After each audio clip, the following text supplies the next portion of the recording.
Hai, nama saya Kiyokata Yuki. Dan nama saya Oyen Kucing Molek. Okey, hari ni saya dan Oyen Kucing Molek, Kiyokata Yuki akan datang ke Thailand.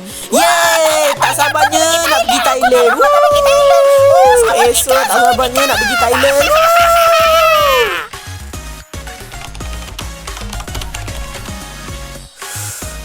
Oyen, cepatlah. Apa lama sangat ni? Kejap. Aku dah standby ni. Okey. Kalau dah, jom!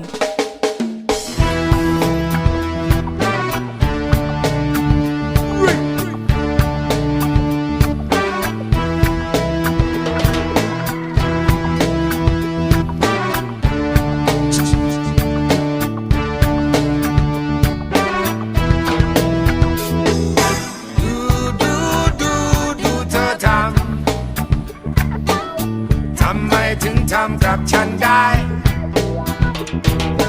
ดูเธอทำไมถึงทำกับฉันได้เรารักกันชอบกันก็หลายวันอยู่ดีจู่เธอก็จากไปทั้งข้าวของเครื่องใช้ก็ยังดูดีแต่ซีดีบอมมาเล่กลับหายไปฉันเก็บเงินสะสมซื้อทุกชุดทั้งแผ่นใหม่เป็นสะดุดเธอก็เอาไปเอาข่าวของเงินทองฉันจะไม่ว่าและอย่าเอาเสื้อลายกัญชาของฉันไปดูเธอทำไมถึงทำกับฉันได้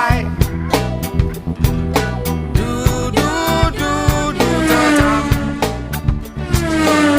ทำไมถึงทำกับฉันได้กลับมาเถิดคนดีฉันยังรออยู่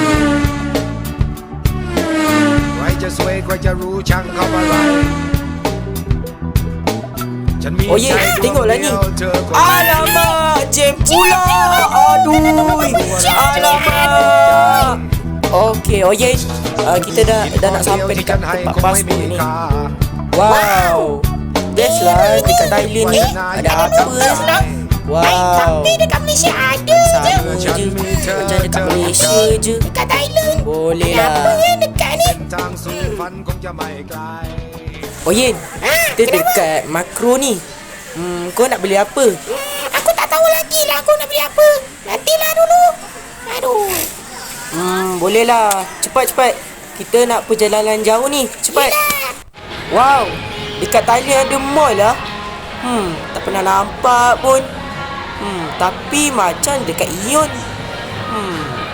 Aku pastilah. Tapi macam dekat pavilion je. Lah. Ini dekat mana? Dekat Thailand juga. Tapi tempat ni apa ya? Alamak, aku tak tahulah. Oyen, ni tempat apa ni Oyen? Oh, inilah apa ya? Hanya tu Thailand. Nanti kita turun bawah. Ada banyak makanan. Macam-macam ada. Wow, sugoi. Wow, ramainya. Wow, ada persembahan lagu Thailand lah. Tapi ni lagu apa ya?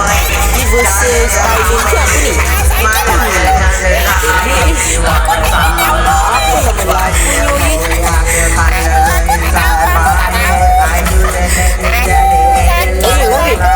Relax. Sabar Oye.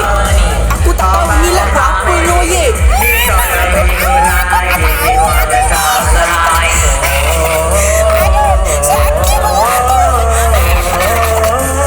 Okay korang, best tak saya berjalan dari Thailand?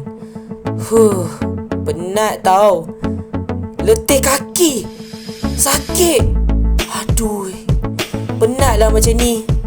Alah, tak larat lah saya. Korang, saya kena berehat. Sebab apa? sebab saya tak larat. Tak apalah, saya perlu kena rehat di Thailand. Saya berada di hotel Thailand. Saya kerana sakit kaki lah berjalan-jalan tadi. Aduh, saya dah penat ni. Tak apa, nanti saya akan buat episod seterusnya nanti ya. InsyaAllah nanti ya. Sebab saya perlu rehat. Tak apa, nanti akan datang nanti seterusnya. Okey? Episod akan datang nanti berikutnya. Bye-bye.